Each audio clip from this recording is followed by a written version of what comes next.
Hi guys, welcome back to the channel. Ithaqua's Bane, bringing you gaming goodness, and we're back with the Legacy of Cthulhu, and we are at day 6. Day 5, we actually found ourselves another survivor. A little bit questionable in terms of whether this guy's going to be of any use or not, because at the moment, with the background that we rolled up in the Game Master's Book of Random Encounters, it said he had an arrow in his head. Well, I kind of made that into like a piece of Byakhee claw stuck in the side of his head, obviously affecting his brain somehow. So just removing it would be extremely dangerous and probably kill the guy. But we also rolled up that he was like chaotic evil. So what I'm thinking is, and again, there was a few comments on the video about this, I'm thinking that the chaotic evil nature of Indiana, the new guy, is kind of being held in check at the moment by this piece of claw in his brain. If and when that claw is removed, then all hell's going to break loose and we've got ourselves a psychotic on our hands. But until then, I think we're going to play it as that this guy is safer, but he's going to be rolling a disadvantage with everything. So at the moment, this guy is not much use, but he could be good in terms of narrative, in terms of storytelling later on. Another thing that I have changed since the last video, and I did make a few notes, I did make a few comments during day 5, was that I have actually gone back and adjusted my survivors. Initially, I rolled them up as your sort of creature survivors in the bestiary, and because of that, some of them kind of had 7 body. Yeah, that was way overpowered, and it's definitely not something that I would recommend doing after playing and experimenting and seeing it happen. So what I've done is I've gone back and I've basically just created them along the same lines as a normal survivor. So in Vivian's case, he doesn't have a body of 7 anymore because the guy couldn't miss. He's now got a body of 4, a presence of 2, and a mind of 3. Indiana also, again, using that method I used before, which, again, I don't recommend now, to be honest. It's too powerful. He's now got a body of 4 instead of 7, a presence of 2, and also a mind of 3. I was kind of gave them the stats that I felt were in line with what we rolled up in terms of their backgrounds. In terms of Erin, I mean, she had 333 as her stats, so it wasn't a problem, but I have rearranged it and done it slightly differently to fit, again, how we create survivors normally. So Erin has a body of 2, presence of 4, and a mind of 3, which again sort of suits the background we rolled up of her being a coward, having manipulation and survival. So presence is a very useful ability in those cases. On day 6, we are planning to do some work on the shelter because we now have 20 parts.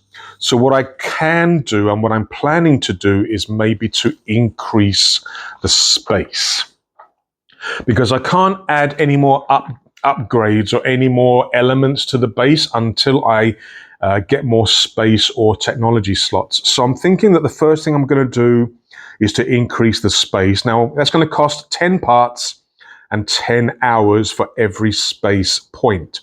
So I've got 20 parts, so I can do 2 things. I was thinking of maybe increasing space, and then on day 7, maybe increasing technology. However, looking at the shelter upgrades, I'm thinking that maybe upgrading 2 space could be useful so I can get a vegetable garden. Or increasing 1 space and adding a secret passage in case the horde attack comes. Because we've been very lucky so far, it's bound to happen at some point. A secret passage allows you a way to escape easily without having to make rolls. If the horde sort of overtakes your shelter, which is possible. I'm thinking that electric fence probably wasn't the best choice to take for a starting shelter. Maybe perimeter defenses would have been better, but we'll see how it goes. But today we have to increase the space. So 10 parts and 10 hours. So the plan today is to go out and I think to find some food. We do have 10 food, but the thing is there's now 4 of us. So the water collector generates 2 per day. So I'm essentially losing 2 every day. Okay, we are Day 6, 6 o'clock in the morning, we are going to leave the shelter. Let's go to the map. Okay, so we're currently in D3, which is where our shelter is. Now, again, we do have that large car here. We've got that remains of a shelter and a potential new shelter here. I'm thinking that maybe looking for food, I'll go somewhere else. So maybe I'll go to this location here, which is D4, and we'll start looking for some food up there. So we're going to move into this area, which is D4, wreckage, and we will start hunting for some food. Back to the book. Right, let me write that in the book, and we will begin our journey for day 6. Right, we're traveling to D4, me and Vivian. It's going to take us half hour. So 6:30, we're going to try and search for food in the wreckage. So acquiring a specific item, the time does vary. So when we're looking for food, how long is it going to take? Food is 3 hours or 5 hours, depending on whether we're going to look for D10 or 5 plus D10. Now I'm going to be spending about 10 hours doing the work on the shelter. So am I going to have time to do a 5-hour stint? That's going to take it to 11:30. Travel back makes it 12, 10 o'clock. Oh my God, no. I think even if I do a 3-hour stint, it's still going to leave me very little time to get the thing upgrade done. Okay, so we're just going to spend 3 hours looking for some food. And we'll go back to here, get the book. Let's move the book out of the way. So we're going to be taking 3 hours. We're going to be looking for D10 food. So as usual, it's a mind investigation check. Investigation. I really need to get that skill. So mind investigation. I do not have investigation, but my mind is... my mind is 4. I've got the highest mind in the group, so I'm going to be doing this. So I need a 6 plus. Am I going to have an advantage? No. So we're searching. I get a 7, which is a success. I get a power bonus of +1. So I rolled a 11. Success +1 power bonus. Another thing, in the comments, I think for the last video, or was maybe one of the earlier videos, was that when you get power bonuses for different action checks, they're used different ways. I'm not doing that. I'm keeping it fairly simple in that the power bonus will affect what you're trying to do. I think in the rulebook it says that if you get a power bonus for a mind check, the power bonus is applied to your next mind check. Yeah, but I want to keep it simple and kind of use it to influence and affect what I'm currently doing. So I'm going to get a +1 to the roll. So we find D10, D10 food, 2. All right, we find a massive 3 food. Okay. But that's going to take 3 hours. So it is now 9:30. And we've got to do an event. Yeah, after every action, we have to check for an event. Let's move that out the way. So we got Vivian with the assault rifle again because he has a slightly higher, even with the reduction, his body is still higher than mine.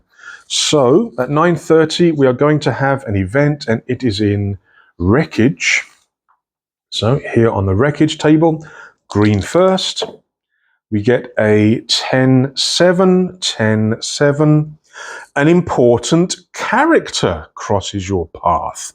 Oh, so we may find somebody that can join us, somebody that we can converse with, trade with possibly. So let me just quickly write that down. All right, and we're now going to be rolling on table 33 to find out exactly who they are and what they want and how they can help us. Now, we haven't done table 33 yet. Important events we did, but important characters we haven't. So you roll once for the character, one for the characteristics, and then you can then use these tables here to come up with names, or, as we have been doing, we could use other resources to find out who this person is. So it is just a D10, so we're rolling, we get a 6, a lady with light-colored eyes, and Reroll. We get a 2 with a history of violence. Oh no, it's Indiana's mum. A lady with light-coloured eyes with a history of violence. Oh no. Now, characters support your narrative. You can interact with them and meet them many times at will. Well, I don't know if I want to interact with this person many times. In terms of name, okay, let's use. We won't use that random encounters book. What we'll do is we'll create a name from here. So we got male, female, and character surname. Okay, so for female character name, we're going to use Chloe. So her name is Chloe, and for surname, Anderson. Chloe Anderson. Not a very German name, but never mind. A history of violence. Oh no. Right. So we're going to have to generate their stance, right? So I think for standard survivors, the ones that you tend to meet, I think stance is normally an 8. Should we roll? Yeah, let's roll. So, okay, oh no. They've got more hit points, fight with melee weapons, dealing 7. Yeah, okay, well, that fits. So they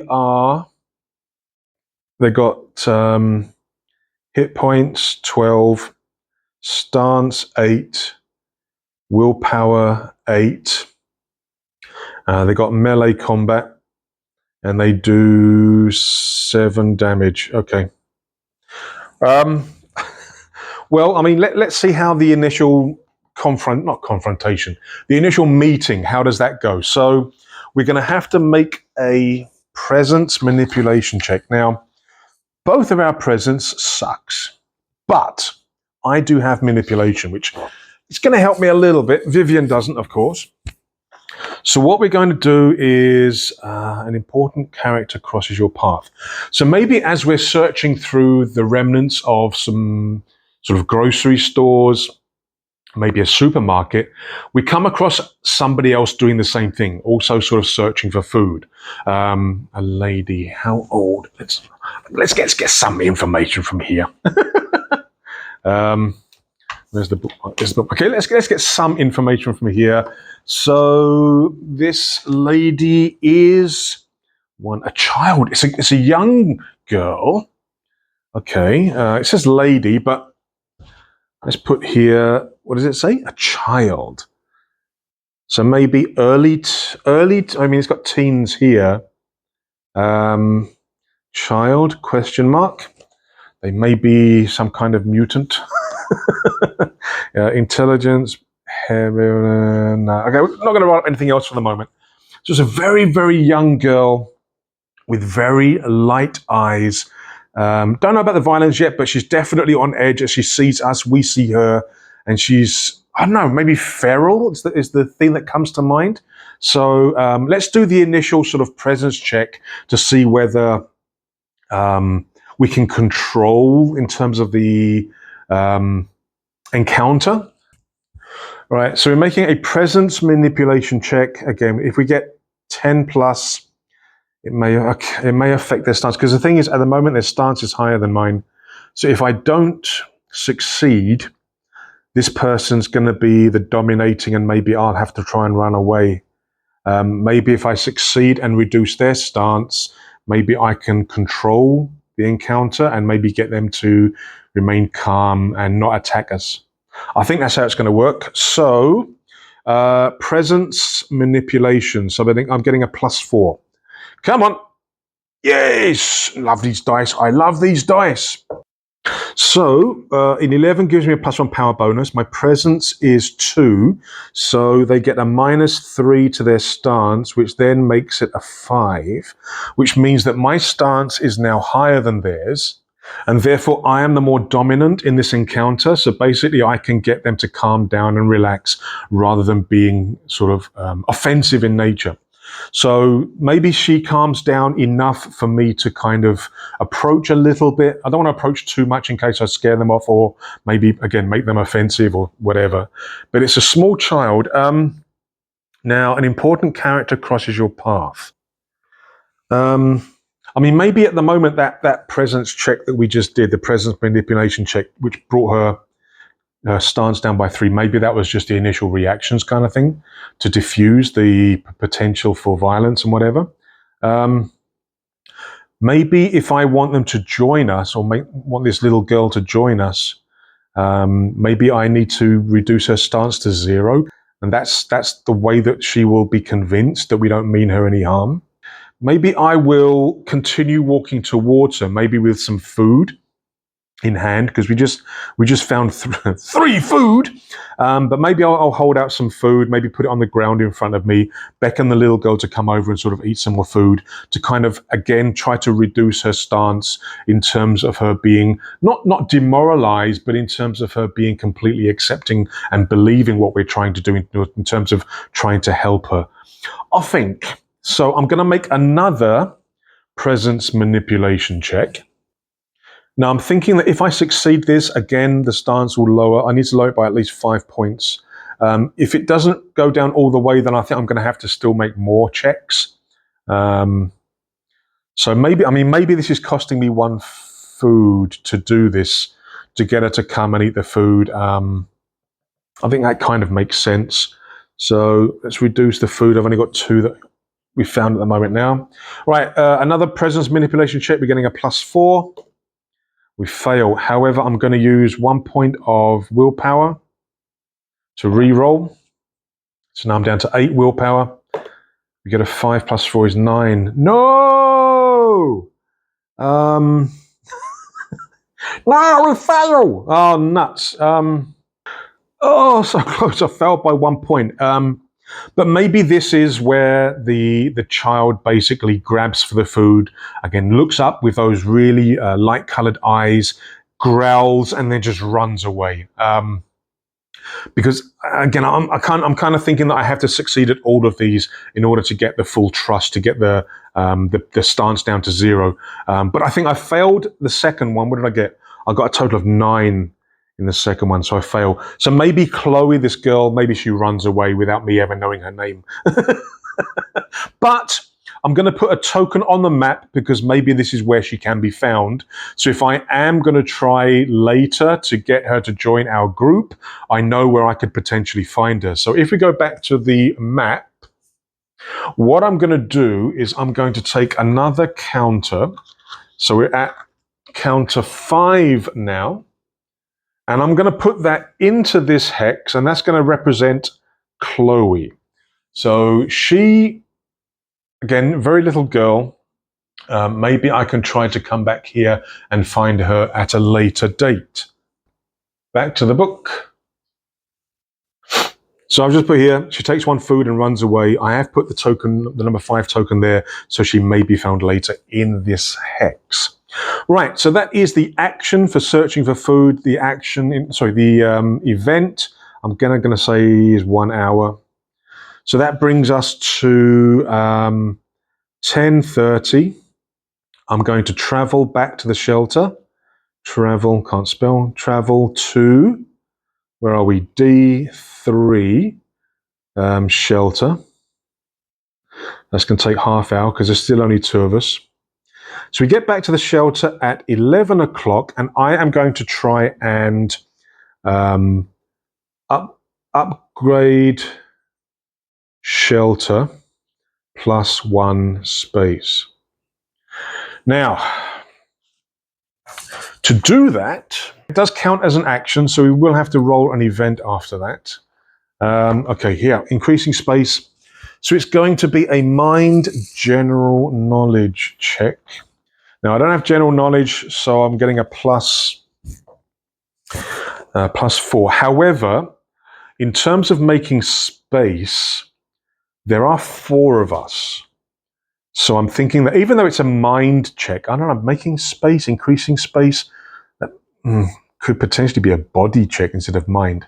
But I'm thinking that because I've got 3 helpers to help me move stuff around, to lift things and everything else, I think I'm going to be making this check with an advantage. And again, I do have the ability to use my willpower to re-roll a die. Okay, let's do that. So we are going to try and increase our space by +1. It is a mind general knowledge. So I don't have general knowledge, but I do have a mind of 4, and I'm getting a advantage. So we need a 6+. Oh, hell yeah. We did it a little bit.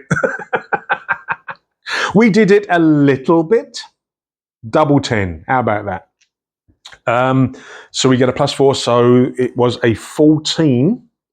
So we get a +4 power bonus. How am I going to use the power bonus? Again, the book says for things like mind checks, you can use it in your next mind action check. But I'm thinking that I prefer to use it in what I'm doing. So maybe I use less parts? Would that make sense?